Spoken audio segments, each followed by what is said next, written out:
Good morning friends. Tax audit series में part 2 आज हमारा क्लॉजेज 1 to 20 आपका जो है वो फॉर्म 3CD का, उस पर हम डिस्कशन करेंगे। Clause wise reporting, requirement, safeguards, common errors की बात करेंगे।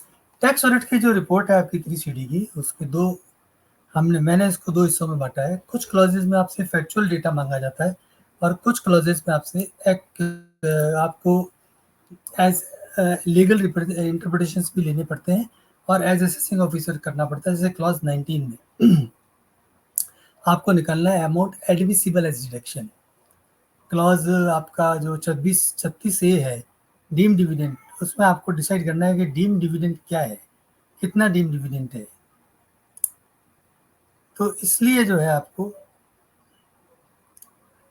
इस बारे में ध्यान रखना है कि किस तरह की रिपोर्टिंग रिक्वायरमेंट है। Clauses 1 to 7, 8 capital A, 9 to 10, 11 bracket में स्मॉल बी, 11 ब्रैकेट में small C, 15, 16 small B, 16 small C, 20 small B, 21 small D, 27 small A, 31, 35, 37 to 40 और 44 ये फैक्चुअल इंक्वायरी वाले क्लॉजेज हैं। बाकी सारे क्लॉजेज लीगल है और मैंने जैसे बताया असेसिंग ऑफिसर की तरह आपको कई जगह जज करना है। क्लॉजेज 1 to 3 बहुत सिंपल, नेम, एड्रेस, आधार नंबर आपको देना है। इसमें आपको प्रोप्राइटर का नाम, प्रोप्राइटरशिप का नाम अगर दे सकते हैं तो वो डालना है। और एड्रेस अगर 26A में अलग है और यहाँ अलग है तो ऑब्जर्वेशन आप लिख दें कि एड्रेस डिफरेंट आ रहा है। और आपका जो है वो आपको डॉक्यूमेंटेशन के लिए PAN card, Aadhaar card, partnership deed, LLP incorporation certificate, company incorporation certificate, LLP agreement, society registration certificate, इसकी कॉपी हमेशा रखनी चाहिए अपने पास। क्लॉज 4 है आईडीटी रजिस्ट्रेशन का। यहाँ पे आपसे पूछा जा रहा है कि क्या एसएससी लाइबल है किसी आईडीटी रजिस्ट्रेशन के लिए। मतलब आपको जज करना है कि एसएससी की लाइबिलिटी कहीं कस्टम्स एक्ट में रजिस्ट्रेशन की बन रही है, एक्साइज में बन रही है, स्टेट एक्साइज में बन रही है, वैट में बन रही है। वैट अभी पेट्रोल गुड्स पे लागू है इसलिए, या जीएसटी में बन रही है। और बन रही है और नहीं लिया है तो मेंशन करना है फैक्ट कि उसने नहीं लिया है। और अगर नहीं बन रही ले लिया है तो रजिस्ट्रेशन नंबर मेंशन करने हैं। जीएसटी में एक से ज़्यादा नंबर ले सकते हैं, आपको पता है, वर्टिकल वाइज ले सकते हैं या हम ब्रांच वाइज ले सकते हैं। तो जैसे भी नंबर वो ले रखे हैं उसने, वो सारे नंबर यहाँ मेंशन आपको करने हैं। जीएसटी में आप पोर्टल पे जाके पैन नंबर डालेंगे तो उस पैन में कितने जीएसटी नंबर है वो भी आ जाएगा। उससे क्रॉस वेरिफिकेशन भी होगा कि एसएससी आपको जितने नंबर बता रहा है और जितने नंबर एक्चुअल है दोनों में कोई डिफरेंस तो नहीं है। अगर डिफरेंस है तो एसएससी शैल एक्सप्लेन कि वो डिफरेंस क्यों है। हमने देखा हमारे कुछ केसेस में ऐसा हुआ कि पैन नंबर डाला तो जीएसटी नंबर ज़्यादा आ रहे थे, दिल्ली में आ रहे थे, जो कि फ्रॉड था। तो एसएससी ने हमें लिख के दिया कि इट इज़ ए फ्रॉड, मैंने नहीं लिया है। हमने उसको रिपोर्ट में मेंशन किया और डीजीजीआई में उसकी कंप्लेंट हमने फाइल करी। मैनेजमेंट से रिप्रेजेंटेशन लेटर लेना है, उसके अंदर वो सारे जीएसटी नंबर सब लिख के देगा, उसकी कॉपियाँ लगा के देगा, ये आपको जरूर लेना है। स्टेटस 231 सेक्शन के हिसाब से डिसाइड होगा। इंडिविजुअल है, एचयूएफ है, एलएलपी है, कंपनी है, ट्रस्ट है, यूपी है, बीओआई है, कोऑपरेटिव सोसाइटी क्या है। Previous year assessment year fill हुआ वही आता है। इसमें ज़्यादा दिमाग लगाने की जरूरत आपको नहीं पड़ेगी। Clause 6 and 7। क्लॉज 8 में कौन सा सेक्शन में ऑडिट आप कर रहे हैं? अगर एसएससी बिजनेस कर रहा है, 1 करोड़ से ज़्यादा का टर्नओवर है, तो आप ऑडिट 44AB स्मॉल ए में कर रहे हैं। फिर 44AD अडॉप्ट नहीं भी करता है तो जैसा मैंने पिछले वाले में बताया था कि 1 करोड़ से ज़्यादा टर्नओवर है तो एबीए में तो वो आ ही गया। 50 लाख से ज़्यादा का टर्नओवर है, प्रोफेशन है, नॉन स्पेसिफाइड है, तो 44AB बी में आप कर रहे हैं। अगर 44AE पीबी या बीबीए के पीबीबी का कोई प्रॉफिट है और एसएससी लोअर प्रॉफिट क्लेम कर रहा है तो सी में कर रहे हैं।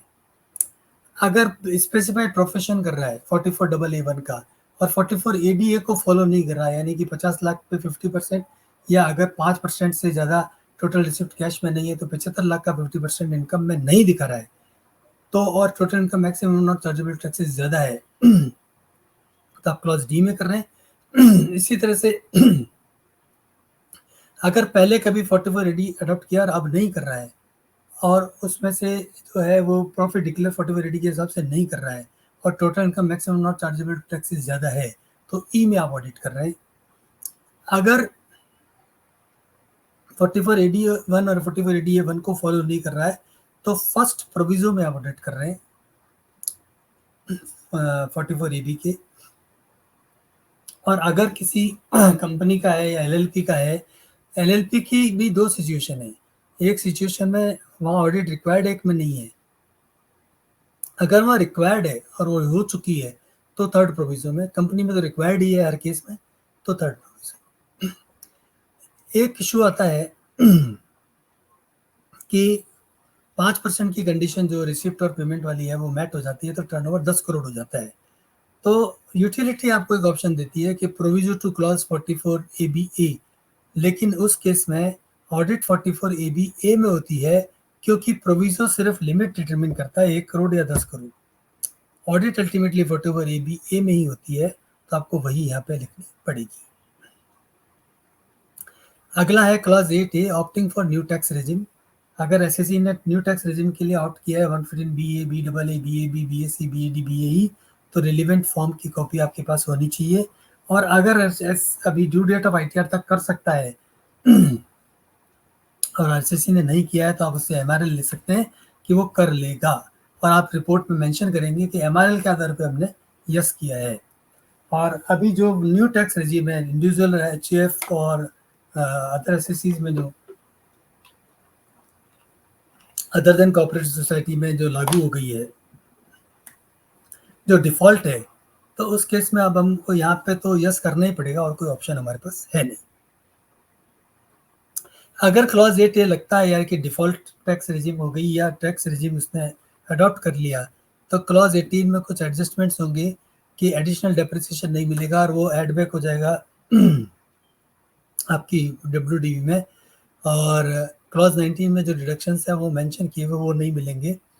क्लॉज 32 में जो है वो लॉस जो कैरी फॉरवर्ड नहीं होगा उसका वो उन पर्टिकुलर वाला जो रिलेटेड है, आगे क्लॉज 32 में डिस्कस करेंगे। और क्लॉज 33 में चैप्टर 60 के कुछ डिडक्शंस नहीं मिलेंगे other than ATC CD2, ATC CH2, ATJJAA और ATLA। ये हमें ध्यान रखना पड़ेगा कि वहाँ पे क्रॉस जब रिपोर्टिंग करेंगे तो इन चीज़ों का ध्यान रखना पड़ेगा। क्लॉज 9 में डिटेल्स अबाउट फर्म और पार्टनरशिप फर्म पूछ रहा है। आपसे पूछा जा रहा है कि फर्म और पार्टनरशिप फर्म है तो पार्टनर्स के नेम और उनके प्रॉफिट शेयरिंग रेशो बताइए, और अगर उसमें कोई चेंज है तो वो चेंज आप डिस्क्लोज कीजिए।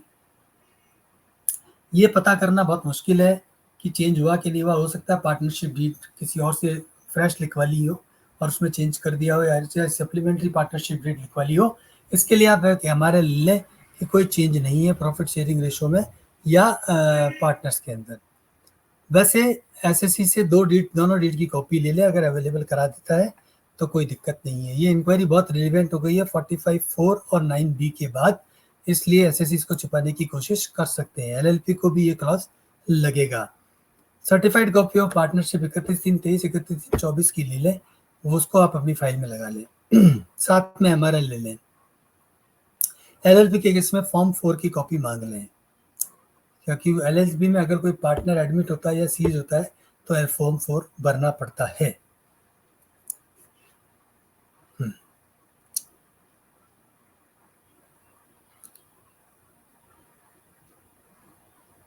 अगर माइनर जो है पार्टनर था पहले और इस बार मेजर हो गया है तो फिर प्रॉफिट शेयरिंग रेशो चेंज हो गया और वो आपको यहाँ पे देना पड़ेगा,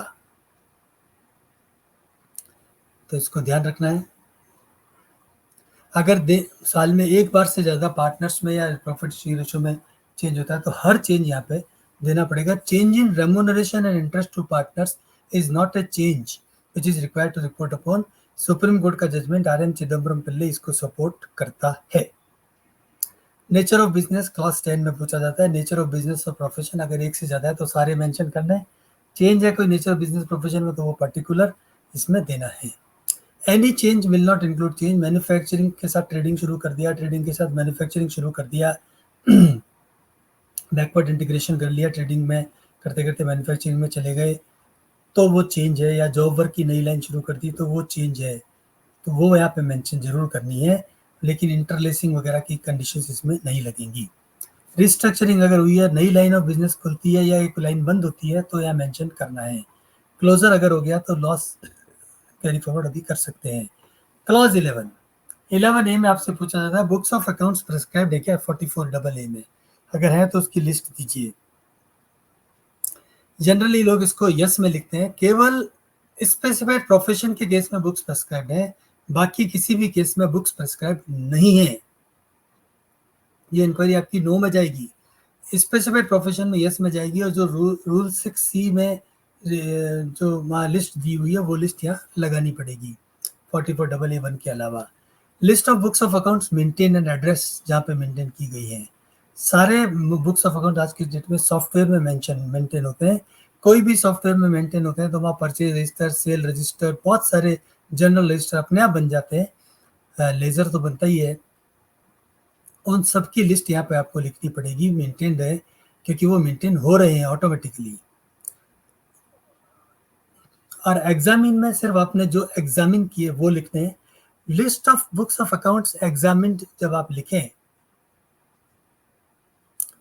तो हमेशा आपको ये ध्यान रखना है कि आपने जो कुछ भी देखा है, वाउचर्स देखे हैं, बैंक स्टेटमेंट्स देखा है, जीएसटी रिटर्न की कॉपी देखी है, तो वो सारी चीज़ें आपको यहाँ लिखनी चाहिए कि मैंने क्या क्या देखा है। कंपनी एसएससी के केस में बुक्स ऑफ अकाउंट्स जो है वो रजिस्टर्ड ऑफिस पे रखनी है। अगर रजिस्टर्ड ऑफिस पे नहीं है तो एओसी 5 में कंपनी रजिस्ट्रार को इन्फॉर्म करेगी कि मेरी बुक कहाँ रखी हुई है, तो वो एओसी 5 का कॉपी लेना है, और अगर रिपोर्ट नहीं हुआ है तो फॉर्म 3CA में क्वालिफाई करना है। अगर बुक्स क्लाउड पे मेंटेन है तो उसके सर्वर्स लोकेटेड इंडिया में होने चाहिए। हमें ये पता नहीं चलेगा कि सर्वर्स लोकेटेड इंडिया में है या नहीं है, तो MRL लेना पड़ेगा कि साहब जो है वो सर्वर्स लोकेटेड इन इंडिया हैं। और जो इलेक्ट्रॉनिक मोड में है वो हमेशा एक्सेसिबल इन इंडिया होनी चाहिए, इसका भी हमें सर्टिफिकेट लेना पड़ेगा कि books are maintained in electronic mode and always accessible in India. Company जो है एनुअल रिटर्न में अपने रजिस्ट्रार को इन्फॉर्म करती है name of service provider, internet protocol address of service provider, location जहाँ पे वो रखे गए हैं, बुक्स ऑफ अकाउंट्स, और अगर मेंटेन्ड ऑन क्लाइंट है, क्लाउड है तो एड्रेस उस क्लाउड का, और सर्वर्स कहाँ रखे गए हैं। तो ये भी एक आपको कॉपी अगर अवेलेबल हो जाती है तो ले लेनी चाहिए। अगर स्टॉक रजिस्टर मेंटेन नहीं है तो ये फैक्ट आपको मेंशन करना पड़ेगा कि stock register is not maintain, report 3CB 3CD दोनों क्वालिफाई होंगे। अगर स्टॉक के केस में सिर्फ ये लिख दिया कि stock is taken valued and certified by management, ये सही नहीं है। मैनेजमेंट आपको एक लिस्ट दे, प्रिंसिपल आइटम ऑफ गुड्स की क्वांटिटी दे, उनकी कॉस्ट दे, और मार्केट वैल्यू दे, कैसे स्टॉक लेके आए वो देना चाहिए। एग्जामिन वर्सेस मेंटेन हम डिस्कस कर चुके हैं, आपको क्या क्या एग्जामिन किया सब यहाँ लिखना पड़ेगा। सॉफ्टवेयर हम मेंशन कर चुके हैं। क्लॉज 12 बड़ी ट्रिकलिश इंक्वायरी है। आपसे पूछा जा रहा है कि क्या प्रॉफिट एंड लॉस में ऐसा कोई इनकम है जो प्रेजेंटिव बेसिस पे टैक्सेबल है, अगर है तो उसका अमाउंट दीजिए। बेसिकली ये उस केसेस में इस तरह की इंक्वायरी है जैसे कि मान लीजिए कोई एसएससी का प्रेजेंटिव इनकम जो है, मान लीजिए वो गुड्स कैरियर रखता है 5, तो प्रेजेंटिव इनकम यहाँ आपको निकाल के देना चाहिए। जनरली हम लोग सोचते हैं कि प्रेजेंटिव इनकम पे ऑफर है तो यहाँ देना है, लेकिन आपसे पूछा जा रहा है कि प्रॉफिट एंड लॉस में ऐसा कोई प्रॉफिट है क्या जो प्रेजेंटिव बेसिस पर जो है वो इसमें होगा।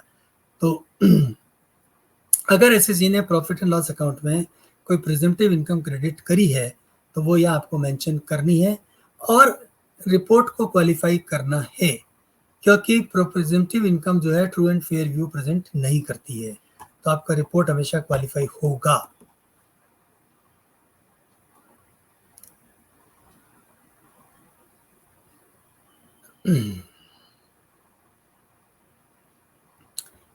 Clause 13 method of accounting. Method of accounting implement during the previous year, 2 he method prescribed है, या तो कैश या मर्केंटाइल। और उसमें कोई चेंज है क्या, तो कैश से मर्केंटाइल में चले गए, मर्केंटाइल से चेंज में चले गए, अगर चेंज है तो उसका इफेक्ट ऑन प्रॉफिट क्या है ये आपको निकाल के देना है। स्टॉक वैल्यूएशन कंपनीज एक्ट में तो एक्रूवल पे ही रखना है। एलएलपी के केस में ऑप्शनल है कैश रखे या एक्रूवल रखे, तो ये अपने को ध्यान रखना है। तो any change in accounting policy will not amount to change in method of accounting. ये एक बड़ी इंपॉर्टेंट चीज़ है जो आपको ध्यान रखनी है।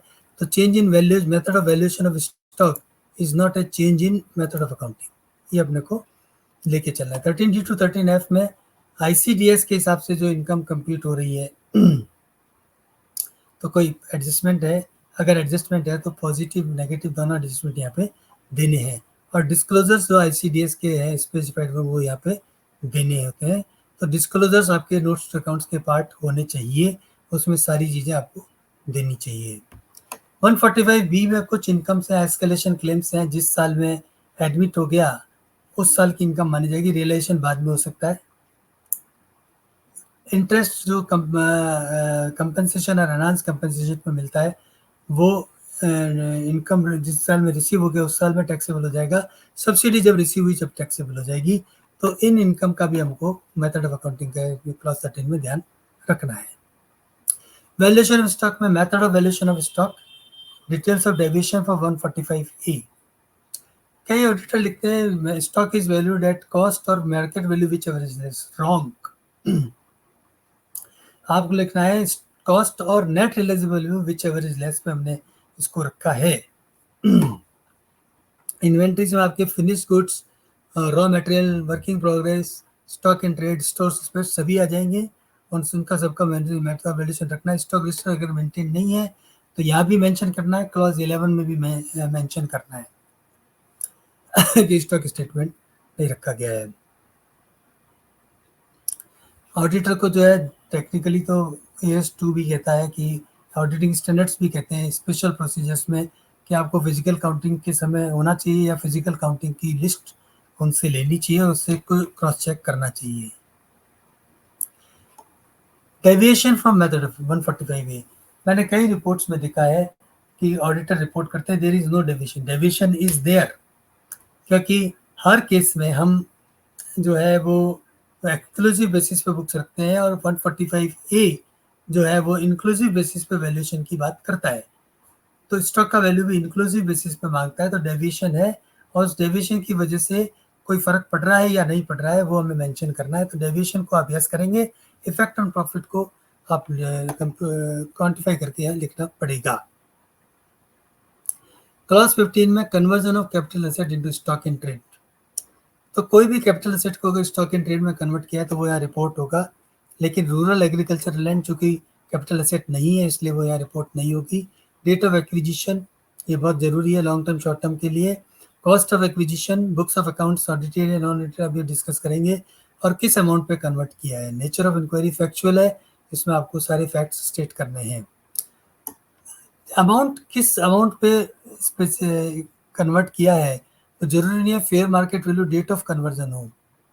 अगर कोई भी value other than carrying cost record की जाती है तो आपको उसकी बेसिस ऑफ वैल्यूएशन तो चेक करना ही है और रिपोर्ट में भी मेंशन करना है, क्योंकि stock cannot be carried at a value higher than the cost of fair market value.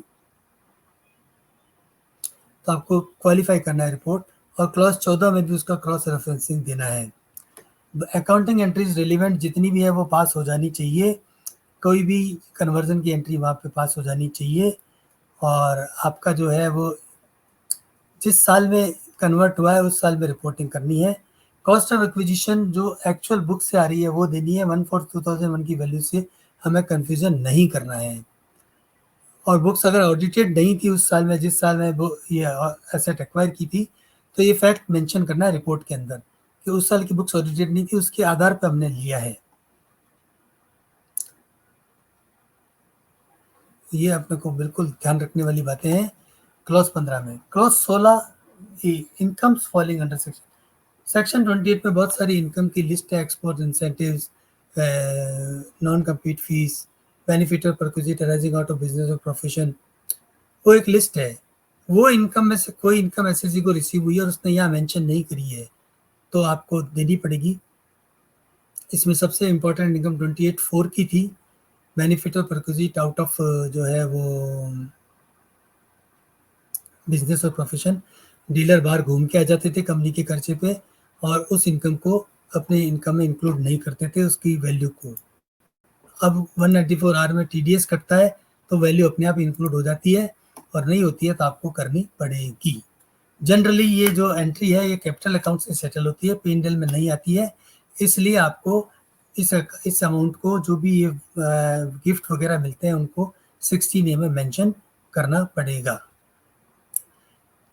Partnership firm के किसी पार्टनर की आप ऑडिट कर रहे हैं और उसने पार्टनरशिप फर्म से रिटायरमेंट ले लिया और उसके साथ नॉन कम्पीट एग्रीमेंट कर लिया, 5 साल की नॉन कम्पीट फीस ले ली, तो 28VA में चार्जेबल है और वो उसको कैपिटल अकाउंट में लेके जाता है, कैपिटल रिसीट मानता है, तो अपने को यहाँ रिपोर्ट करना पड़ेगा। तो बुक्स को स्क्रूटनाइज करना पड़ेगा कि कोई ऐसी इनकम तो नहीं है जो सेक्शन 28 में मेंशन है। और 28(4) के लिए आपको स्पेशली जो है वो ध्यान रखना पड़ेगा। कार मिल जाती है, फॉरेन ट्रिप्स मिल जाते हैं, डोमेस्टिक ट्रिप मिल जाते हैं, गिफ्ट्स मिल जाते हैं, जहाँ तक आप उसको बुक से वेरीफाई कर सकते हैं, आपको वेरीफाई करके वो अमाउंट मेंशन करना है और अब तो 194 आवर में डिटेल आ ही जाती है। कोई इन्वेंट्री को अगर कैपिटल असेट में कन्वर्ट किया तो 28(6)A में वो चार्जेबल टू टैक्स हो जाती है और 11 UAB के हिसाब से उसकी फेयर मार्केट वैल्यू निकालनी चाहिए, तो आपको फेयर वैल्यू यहाँ चेक करनी चाहिए। अगर कोई कीमन इंश्योरेंस पॉलिसी में पैसा मिलता है तो उसका यहाँ जो है ध्यान रखना चाहिए कि वो इसको इनकम में इंक्लूड करे, नहीं तो यहाँ रिपोर्ट करना है 16A में। होता ये है कि SSC हर इंश्योरेंस में अमाउंट को 10(10)D में एग्जेम्प्ट मानते हैं, एजेंट भी उनको यही बोलते हैं।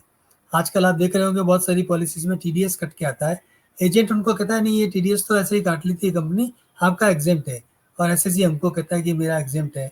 हम तो SSC को बोलते हैं आप TDS की एंट्री रिवर्स करा दो, हम एग्जेम्पशन डाल देंगे, अदरवाइज ये चार्जेबल है, क्योंकि अब बहुत सारे इंश्योरेंस पेमेंट चार्जेबल हो गए हैं, इसीलिए कंपनी ने आपका TDS काटा है। कंपनी कोई बेवकूफ़ नहीं है। और लास्ट में SSC मान जाता है और कहता है कि आप अपने हिसाब से दिखाएं। 28(4) बहुत ज़रूरी है ध्यान रखना कि इसमें जो है कोई भी बेनिफिट और परक्यूजिट कैश में मिला, काइंड में मिला, पार्टली कैश पार्टली काइंड में मिला, तो इस साल से वो चार्जेबल है। पहले केवल कैश बेनिफिट चार्जेबल था। परक्यूजिट का यहाँ मतलब ऐसा है कि कोई इनकम को सब्सटीट्यूट नहीं कर रहा, एडिशनल बेनिफिट है कि जैसे आपने सेल्स टारगेट अचीव कर लिया तो हमने आपको कार दे दी, टीवी दे दिया, फॉरेन विजिट दे दी, डोमेस्टिक विजिट दे दी, 7 दिन का छुट्टी का पैकेज दे दिया। वो कोई भी वॉलंटरी पेमेंट कर दिया किसी ने खुश होकर के, वो इसमें परक्यूजिट में नहीं आएगा। Waiver of loan capital account में पहले महिंद्रा एंड महिंद्रा का हमारे पास जजमेंट था जिसमें ये था कि इसमें कोई कैश बेनिफिट नहीं मिला है, इसलिए ये चार्जेबल नहीं है। अब वो चार्जेबल हो गया है 28(4) के अमेंडमेंट के बाद। रेवेन्यू अकाउंट में जो लोन होते हैं वो पहले भी चार्जेबल थे, आज भी चार्जेबल है, तो ये सारे के सारे अब आपके चार्जेबल हो गए हैं। तो रेवेन्यू अकाउंट के जो भी लोन है वो चार्जेबल है, जैसे कैश क्रेडिट की लिमिट है, कोई वेवर हुआ या उसमें कोई वन टाइम सेटलमेंट हुआ, तो मान लीजिए 1 करोड़ की लिमिट है, 50 लाख की देने, तो 50 लाख आपका चार्जेबल हो जाएगा या इंक्लूड करना पड़ेगा। फॉर मीटिंग सेल्स टारगेट अगर कोई गिफ्ट रिसीव हुआ है तो 28(4) में चार्जेबल होगा। लक्ष्मी देवी चुगानी का केस है। Pro forma credits, drawbacks, refund of duty, ये यहाँ पे आपको मेंशन करने हैं। अगर कोई मिला है तो रिफंड ऑफ GST, ये सबसे इंपॉर्टेंट है। कई बार ऐसा होता है SSC रिफंड को पर्सनल बुक्स में जमा कर देता है, क्या करके पर्सनल बैंक अकाउंट में, वो बैंक अकाउंट हमें डिस्क्लोज नहीं करता है, तो यहाँ एक सर्टिफिकेट ले लें कि इस तरह का कोई रिफंड मुझे नहीं मिला है, और मिला है तो उसको यहाँ पे इंक्लूड करें। एस्केलेशन क्लेम्स में भी जो क्लेम एडमिट हो गए हैं वही क्रेडिट नहीं किए वही रिपोर्ट करने हैं। अगर क्लेम एक्सेप्ट ही नहीं हुए, अभी नेगोशिएशन ही चल रहा है, तो सुप्रीम कोर्ट का डिसीजन है Hindustan housing and land development trust limited का, वो यहाँ रिपोर्ट नहीं करना है। एनी अदर इनकम, इसमें बहुत गलतियां हुई थी पिछले 16D क्लॉज है ये कि PPF का इंटरेस्ट भी इसमें रिपोर्ट कर दिया, बैंक इंटरेस्ट भी इसमें रिपोर्ट कर दिया, और उसकी वजह से बहुत सारे एडिशन CPC ने किए थे, उनकी अपील आज तक चल रही है। मजाक देखिए, छोटा सा एडिशन है, 4 इंटरेस्ट की इनकम है, 4 बार सबमिशन दे चुके, अभी तक फैसला नहीं आ रहा, बार बार डेट निकाल देते हैं नहीं और उस पर सबमिशन मांग लेते हैं। लेकिन इलाहाबाद ट्रिब्यूनल ने ब्रजेश अग्रवाल के केस में कहा कि यहाँ सिर्फ कोई बिजनेस इनकम जो ऐड नहीं की है वही लिखनी है, और दूसरी इंटरेस्ट इनकम वगैरह अगर ऑडिटर लिखता है तो वो गलत है और उसके आधार पर CPC ऐड नहीं कर सकता है। यह मैं आपका ध्यान लेना चाहूँगा। क्रॉस 20B में PF ESI का जो पैसा है वो आपको 15 तारीख तक रेमिट करना है, अगर नहीं किया तो जो एम्प्लॉय का शेयर है वो आपके हाथ में टैक्सेबल है, 36(1)VA में डिडक्टिबल नहीं, अब तो चेकमेट सर्विसेज का सुप्रीम कोर्ट का जजमेंट दिया गया। तो वो वहाँ पे वैसे P&L में क्रेडिट होना चाहिए, अगर नहीं किया है तो यहाँ रिपोर्ट अगर करेंगे तो फिर वहाँ पे भी डबल रिपोर्ट हो जाएगा। तो आप ऑब्जर्वेशन में डाल दें कि वो 20B में रिपोर्ट कर दिया है, 16A में उसको हमने रिपोर्ट नहीं किया है, 16D में। इसी तरह से क्लॉज 17 में अगर स्टैम्प वैल्यू से कम है या 43CA और तो उसकी रिपोर्टिंग वहाँ हो जाएगी 17 में, तो उसको फिर यहाँ आपको रिपोर्ट नहीं करना है और वहाँ डाल देना है कि हमने रिपोर्ट नहीं किया है। कोई भी कैपिटल रिसिप्ट जो P&L में क्रेडिट नहीं की वो यहाँ रिपोर्ट करनी है। मेरे हिसाब से ओनली जो चार्जेबल टू टैक्स है वो कैपिटल रिसिप्ट ही यहाँ आपको रिपोर्ट करनी है, और चार्जेबल टू टैक्स कोई कैपिटल गेन ही होता है। तो अगर capital gain otherwise offer to tax है तो आप ऑब्जर्वेशन में लिख दीजिए, यहाँ लिखेंगे तो 2 बार टैक्स हो जाएगा। इसी तरह से ICAI ने कहा है लोन और बोरिंग जो है वो रिसिप्ट नहीं है। सब्सिडी रिसिप्ट, अभी तक भी बहुत सारे ऑडिटर्स को PJ केमिकल्स का जजमेंट याद है जिसमें कहा था सब्सिडी जो है वो टैक्सेबल नहीं है, कैपिटल रिसिप्ट है। सेक्शन 224(18) जो है XBIII अमेंड हो चुका है। सारी सब्सिडी किसी भी फॉर्म में, grant, cash incentive, duty drawback, waiver, concession, reimbursement, central और state government, any authority, body और एजेंसी इन कैश और in kind is part of income except जहाँ ये सब्सिडी, ग्रांट और रीइंबर्समेंट एक्चुअल कॉस्ट की डिटर्मिनेशन में काम आ रही है, एक्सप्लेनेशन 10 वहाँ पे आप लेस कर रहे हैं, या फिर ये सब्सिडी और ग्रांट किसी पर्पज के लिए कॉर्पस ऑफ ट्रस्ट में दी गई है, अदरवाइज ये टैक्सेबल है। फॉरेक्स फ्लक्चुएशन में मॉनेटरी आइटम्स का जो एक्सचेंज डिफरेंस है वो इनकम है। तो अगर इस तरह की कोई इनकम आपको हो रही है तो वो आपको यहाँ रिपोर्ट करनी है। Compensation for surrendering certain rights, अगर वो चार्जेबल टू टैक्स है तो यहाँ रिपोर्ट करना है। इसमें एक लास्ट ईयर जो फाइनेंस एक्ट ने अमेंडमेंट किया था कि जो TDR वगैरह थे वो चार्जेबल टू टैक्स हो गए थे, पहले वो एग्जेम्प्ट थी, ट्रांसफरेबल डेवलपमेंट राइट्स। तो अगर इस तरह की कोई इनकम है तो वो भी आपको टेक केयर करनी पड़ेगी, वो चार्जेबल टू टैक्स हो गई है, पहले वो नहीं थी अब हो गई है। Profit and sale of fixed assets पे ध्यान रखना पड़ेगा। इसी तरह से नॉन रिफंडेबल डिपॉजिट्स। क्लॉज 17 में आपसे पूछा जा रहा है कि कोई लैंड और बिल्डिंग और बोर्ड ट्रांसफर हुई है और consideration less than stamp value है, तो आपको यह रिपोर्ट करना है। और प्रोविजंस ऑफ सेकंड प्रोविजन या रिडंडेंट हो गया, इसका कोई मतलब नहीं, इंक्वायरी खत्म हो चुकी है, अभी भी क्लॉज में पड़ी हुई है। तो आपको अगर ऐसा कोई ट्रांसफर हुआ है तो प्रॉपर्टी की डिटेल देनी है, कंसिडरेशन जो रिसीव हुआ वो देना है, वैल्यू अडोप्टेड और असेसेबल वो देना है, और चौथा इंक्वायरी मैंने बोला रिडंडेंट हो चुकी है। ऑडिटर को 53C, 43CA, 50C की एप्लीकेबिलिटी जज नहीं करनी है, सिर्फ आपको देखना है कंसिडरेशन क्या रिसीव हुई है और स्टैम्प वैल्यू क्या है। अगर कंसिडरेशन स्टैम्प वैल्यू से कम है तो रिपोर्टिंग करनी है, स्टैम्प वैल्यू के बराबर है, स्टैम्प वैल्यू से ज़्यादा है तो क्लॉज 17 में रिपोर्टिंग नहीं होगी। जिस डेट की स्टैम्प वैल्यू लेनी है, अगर एग्रीमेंट बन गया और रजिस्ट्रेशन बाद में होता है, तो अगर एग्रीमेंट के समय कोई पेमेंट चेक से हो गया है तो एग्रीमेंट की डेट की स्टैम्प वैल्यू ले सकते हैं, ऐसा लॉ में लिखा हुआ है, 50C में भी 43CA में भी वो लेना है, नहीं तो रजिस्ट्री की डेट की स्टैम्प वैल्यू से आपको कंपेयर करना होगा। 50C जो है वो लैंड एंड बिल्डिंग के राइट्स पे अप्लाई नहीं होता है, ये कोर्ट ट्रिब्यूनल लगातार दे रहे हैं, डेवलपमेंट राइट्स पे भी अप्लाई नहीं होता है। तो अगर उस तरह का कोई राइट ट्रांसफर है तो क्लॉज 17 में वो रिपोर्टिंग में ही नहीं आएगा। Transaction value less than stamp value है तो ही आपको रिपोर्ट करनी है, नहीं तो रिपोर्ट ही नहीं करनी है। प्रॉपर्टी वाइज डिटेल देनी है, लोग क्लब कर देते हैं। स्टैम्प वैल्यू को डिस्प्यूट किया है तो आपको जो है उसको ऑडिट में मेंशन कर दीजिए। कंसिडरेशन कौन सी लेनी है? कंसिडरेशन वो जो बुक्स में डिस्क्लोज की है, हमें बाकी किसी चीज़ से मतलब नहीं है, जो बुक्स में डिस्क्लोज की है वो हमको यहाँ लेनी है। अब आते हैं हम क्लॉज 18 डेप्रिसिएशन। क्लॉज 18A में आपसे पूछा जा रहा है ब्लॉक ऑफ एसेट्स को, वहाँ पे लिस्ट बनी हुई है क्लासीफाई की, उसके अकॉर्डिंग आपको सेलेक्ट करना होता है। 18B में डेप्रिसिएशन की रेट, 18C में एक्चुअल कॉस्ट और WDV, 18CA में एक C और CB में एक एडजस्टमेंट इस साल करना है 115 BAC वाला, वो अभी हम बता देंगे। 18CCC में एडजस्टेड WDV आ जाएगी।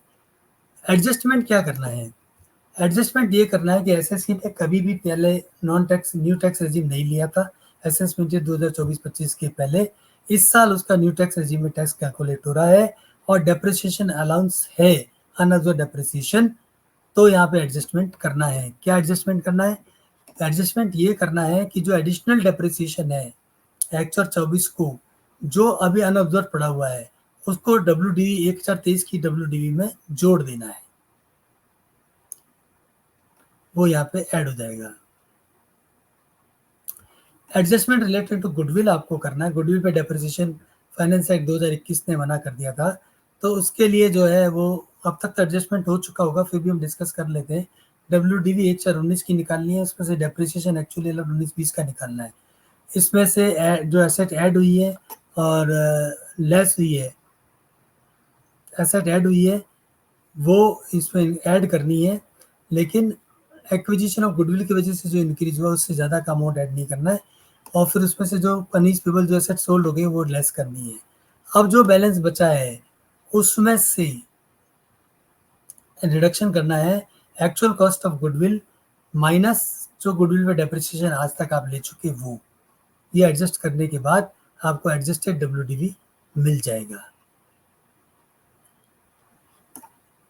ये आपको यहाँ पे एडजस्टमेंट्स करने हैं एक्चुअल कॉस्ट के अंदर।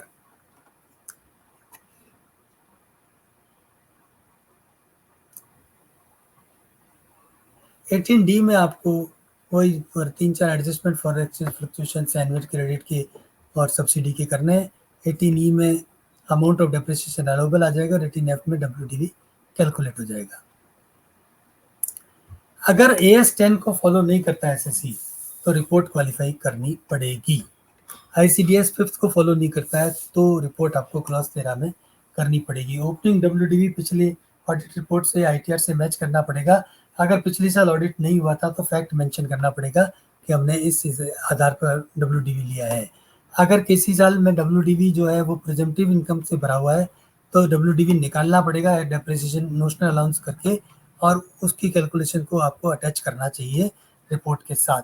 अगर कोई एक्सपेंडिचर एसेट के एक्विजिशन में उसमें other than specified modes of payment से किया है तो उस केस का एडजस्टमेंट यहाँ पे करना पड़ेगा एक्चुअल कॉस्ट में। नई कॉस्ट, नई एसेट कोई लिए तो उसकी इनवॉइस की कॉपी आपके फाइल में होना चाहिए और डॉक्यूमेंटेशन का पार्ट है, और उसको डेट पुट टू यूज को भी आपको एक मैनेजमेंट से सर्टिफिकेट लेके अपने पास लगा लेना चाहिए। प्रॉपर क्लासिफिकेशन होना चाहिए, एसेट पुट टू यूज कब हुई इसका ध्यान आपको रखना पड़ेगा। न्यू टैक्स रेजिम में तो एडिशनल डेप्रिसिएशन नहीं मिलेगा क्लॉज 80 के हिसाब से। GST इनपुट क्रेडिट पे अगर इनपुट ले लिया है तो यहाँ डेप्रिसिएशन नहीं मिलेगा, वो ध्यान रखना पड़ेगा। गुडविल का डेप्रिसिएशन हम डिस्कस कर चुके, फॉरेक्स एडजस्टमेंट हम डिस्कस कर चुके। अगर किसी एसेट की फुल कॉस्ट 40-35 में डिडक्टिबल होगी तो उसका डेप्रिसिएशन नहीं मिलेगा, वो भी ध्यान रखना है। अगर कोई succession, demerger, amalgamation, conversion of private company और अनलिस्टेड कंपनी इनटू LLP होता है तो डेप्रिसिएशन को एडजस्ट करना पड़ेगा, 6 प्रोविजन के हिसाब से अपोर्शनमेंट करना पड़ेगा। क्लॉज 19, ये अभी आपका बड़ा खतरनाक क्लॉज बन गया है, अभी अमेंडमेंट हुए टैक्स ऑडिट रिपोर्ट में। उसके आधार पे अभी तक आपसे पूछा जाता था कि amount debited to profit and loss account और amount admissible as deduction under section 32AC, AD, 33AB, 33ABA, 35(1)(1), 35(1)(2), 35(1)(2)A, 35(1)(3), 35(1)(4), 35(2)AA, 35(2)AB, 35ABB, 35AC, AD, CCA, CCB, CCC, CCD, DDD, DDA और 35E, ये आपसे पूछा जाता था। अब उन्होंने लिख दिया any other relevant section. Institute ने ओपिनियन दिया है कि the wordings shall take colour from the company that keeps, तो ये वाले ही डिडक्शन में से कोई डिडक्शन अगर यहाँ रह गया है तो वो मेंशन करना है। मेरा ओपिनियन थोड़ा सा डिफरेंट है। जहाँ जहाँ बिजनेस में डिडक्शन मिलते हैं क्लॉज 30 में, सेक्शन 30, सेक्शन 31, सेक्शन 36, वो आपको यहाँ मेंशन करने पड़ेंगे। PF ESI का कंट्रीब्यूशन कवर होगा या नहीं होगा वो भी हम डिस्कस अभी करेंगे। तो मेरे हिसाब से, और ये डिडक्शन आपको एज असेसिंग ऑफिसर जज करना है। इनकम टैक्स एक्ट की कंडीशंस, कोई सर्कुलर है, कोई आपका रूल्स है, सबको लेते हुए चलना है। Section 30 rent, rest, taxes, repairs for buildings taken on rent पे आता है। Section 31 repairs and insurance of machinery, plant, furniture पे आता है। 36(1)(1) यहाँ मैंने वही लिए जो थोड़े काम आते हैं। कोई स्टॉक का इंश्योरेंस आपने कराया, 36(1) सेकेंड डे प्रीमियम पेड किया फेडरल मिल्क कोऑपरेटिव सोसाइटी ने। 36(1) IB जो है वो कोई हेल्थ इंश्योरेंस प्रीमियम ऐसे एम्प्लॉयज़ के लिए पे किया एम्प्लॉयर ने। इंटरेस्ट ऑन बोरोड कैपिटल सबसे इंपॉर्टेंट, सबसे कंट्रोवर्शियल कि मिलेगा कि नहीं मिलेगा। 36(1) थर्ड। 36(1) फोर्थ में जो रिकरेंस प्रोविडेंट फंड में जो पेमेंट कर रहा है एम्प्लॉयर, जो सैलरी का एक पोर्शन है, वो यहाँ मेंशन वो यहाँ डिडक्शन मिलता है। अप्रूव्ड ग्रेच्युटी फंड में 36(1)(V) में कोई पेमेंट करता है तो वो मिलता है। VA जो आपका ये एम्प्लॉय से जो आप PF ESI कलेक्ट करता है और रेमिट करता है bye 15th of next month, तो 16th को करता है तो वो डिडक्शन नहीं मिलेगा। 36(1)(VA का ये मैंडेट है चेकमेट सर्विसेज के केस में। ये बात अब साबित भी हो गई। तो वो देखना है कि वो अमाउंट यहाँ पे अलाउबल है या नहीं है। ड्यू डेट से बाद है तो अलाउबल नहीं है। अब अगर आप यहाँ मेंशन करेंगे अमाउंट इनएडमिसिबल एज डिडक्शन, तो यहाँ भी ऐड हो जाएगा और क्लॉज 20B में भी ऐड हो जाएगा। तो क्रॉस रेफरेंस है, तो क्लॉज 20B में रिपोर्ट करें और बाहर ऑब्जर्वेशन में लिख दें कि हमने वहाँ रिपोर्ट किया इसलिए यहाँ नहीं किया। 36(1)(7) डिडक्शन फॉर बैड डेट्स है। 36(1)(13) मार्क टू मार्क लॉसेज है। सेक्शन 13 जो है वो premises occupied as a tenant है तो रेंट पेड, और अगर उसने रिपेयर्स का भी लिया तो current repairs, cost of repairs. Otherwise as a tenant है तो करंट रिपेयर्स। अगर टेनेंट ने रिपेयर्स का लिया तो कॉस्ट ऑफ रिपेयर, अगर अदरवाइज एज ए टेनेंट है तो करंट रिपेयर्स। लैंड रेवेन्यू का कोई अमाउंट पे किया है तो वो, और इंश्योरेंस का कोई अमाउंट पे किया है तो वो। तो सेक्शन 30 में इस सरवाना स्प्रिंग मिल्स का केस हुआ था फेमस। उसके बाद इन्होंने एक एक्सप्लेनेशन डाल दिया कि कैपिटल नेचर का अमाउंट डिडक्शन यहाँ नहीं मिलेगा।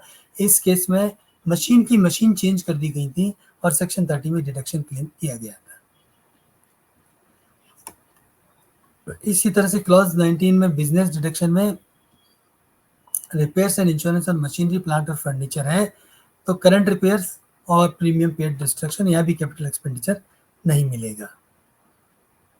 36(1) सेकेंड में एक बोनस का डिडक्शन मिलता है। उसमें एक इश्यू आता है कि भाई बोनस 8.33% से ज़्यादा दे दिया तो जो बोनस एक्ट में रिक्वायरमेंट है, अगर बोनस एक्ट में रिक्वायरमेंट से ज़्यादा बोनस दे दिया वो भी अलाउबल डिडक्शन है। ऐसे कई फैसले हमारे सामने हैं, कुमारा मिल्स, करूर वैश्य बैंक, सब में ही आया हुआ है। इंटरेस्ट ऑन बोरोड कैपिटल की क्या कंडीशन है? कैपिटल जो है बिजनेस के लिए बोरो होना चाहिए और बोरोड एसएससी द्वारा होना चाहिए, और अमाउंट का जो इंटरेस्ट है, इंटरेस्ट अमाउंट पेड होना चाहिए या पेबल होना चाहिए। पेड और पेबल को वहाँ देखना पड़ेगा। 43B के अकॉर्डिंग वो पे आउट हो जाना चाहिए, अदरवाइज वो डिसअलाउज हो जाएगा, तो वो भी ध्यान रखना पड़ेगा। For the purposes of business is wider than for the purposes of earning of income. तो बिजनेस के लिए जो भी पैसा लिया है उसको यहाँ हम मेंशन कर सकते हैं। अगर उसने एडवांस कर दिया आगे तो अपने को देखना है कि इंटरेस्ट फ्री फंड्स कितने अवेलेबल है। अगर इंटरेस्ट फ्री फंड्स अवेलेबल है टू दैट एक्सटेंट, जो एडवांस है उसका इंटरेस्ट हम डिसअलाउ नहीं करेंगे, बाकी का आपको डिसअलाउ करना पड़ेगा क्लॉज 19 में अगर आप रिपोर्टिंग करते हैं तो, क्योंकि you have to act as an assessing officer. Capital contribution in firm के लिए अगर कोई लोन लिया है तो इस पर वेराइड डिसीजंस हैं। जनरली डिसीजन फेवर में है, लेकिन एक इशू आता है कि जो शेयर इन प्रॉफिट है वो एग्जेम्प्ट होता है, तो प्रोपोर्शनल डिडक्शन भी आपको मिल सकता है। अगर कोई इंडियन कंपनी है या permanent establishment of foreign company है और उसने बोरोड कैपिटल किया है तो उसके केस में 94B के प्रोविजंस, कैपिटल बी के प्रोविजंस भी ध्यान रखने पड़ेंगे। बैड डेट्स के लिए जो बैड डेट्स आप क्लेम कर रहे हैं वो कभी इनकम का पार्ट होने चाहिए थे, वो अमाउंट कभी इनकम कंप्यूटेशन में आने चाहिए। जैसे सेल्स आपने किया, वो पैसा नहीं आया, फिर वो अमाउंट रिटर्न ऑफ होना चाहिए बुक्स के अंदर। ऐसा नहीं है कि आप राइट ऑफ नहीं करेंगे और डिडक्शन ले लेंगे। तो अगर आप राइट ऑफ कर देंगे तो आपको डिडक्शन मिल जाएगा। क्लॉज 19 में ऑडिटर की ड्यूटी क्या है? Amount debited to PNL account, amount admissible deduction. 125% admissible है तो वो भी लिखना पड़ेगा। ऐसे auditor is suppose to act as an assessing officer an amount admissible under each head of specified sections has to be mentioned. अगर कोई ऐसा डिडक्शन है जिसके लिए कोई ऑडिट रिपोर्ट लगनी है और ऑडिट किसी और ने कर दी है, उस ऑडिट पे अपन रिलाई कर रहे हैं कि उस ऑडिटर ने जो अमाउंट लिख दिया है वो हम यहाँ लिख रहे हैं, तो ऐसे 600 का जो हमारा रिक्वायरमेंट है हम वो मेंशन करेंगे कि हमने उसके ऊपर रिलाई किया है। 8A के साथ हमको क्रॉस टैली करना पड़ेगा कि अगर हमने नई रिजीम में गया तो ये डिडक्शन हमको यहाँ अब मिलेंगे या नहीं मिलेंगे ये देखना पड़ेगा। लेकिन 36 वाले तो मना नहीं है, 35 वाले को डिडक्शन वहाँ मना है, वो उस सेक्शन में BAA, BAB, BAC, BAD, BAE में मना है, क्लॉज में मना नहीं है। क्लॉज 20A में आपसे पूछा जाता है कि कोई एम्प्लॉय को ऐसा बोनस या कमीशन तो नहीं दिया जो डिविडेंड और प्रॉफिट के रूप में देना था।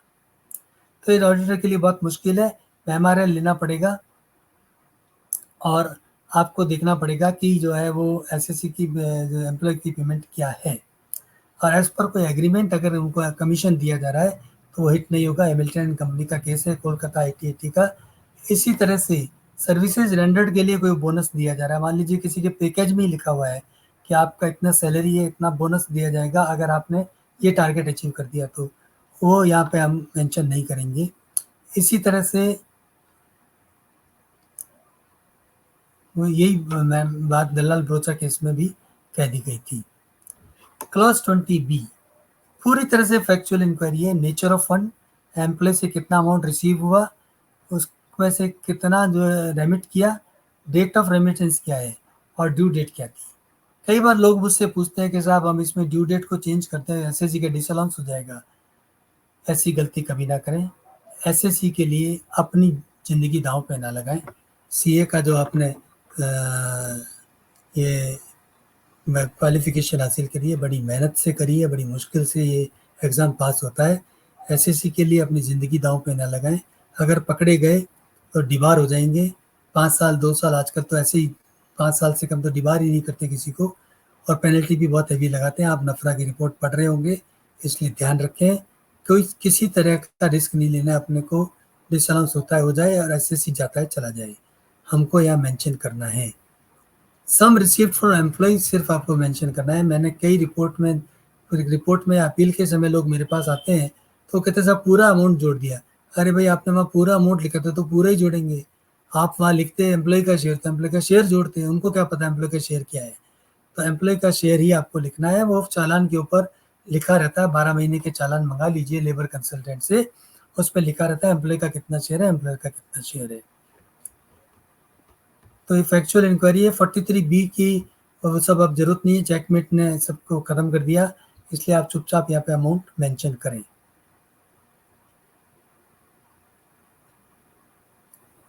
इसी के साथ हमारा part 2 of the tax audit series का कंप्लीट होता है। क्लॉज 20 तक हम आ चुके हैं। अब नेक्स्ट पार्ट में हम 21 से लेकर 30C तक जाएंगे, और उसके अगले पार्ट में 31 से लेकर 44 तक हम इसको एंड करेंगे।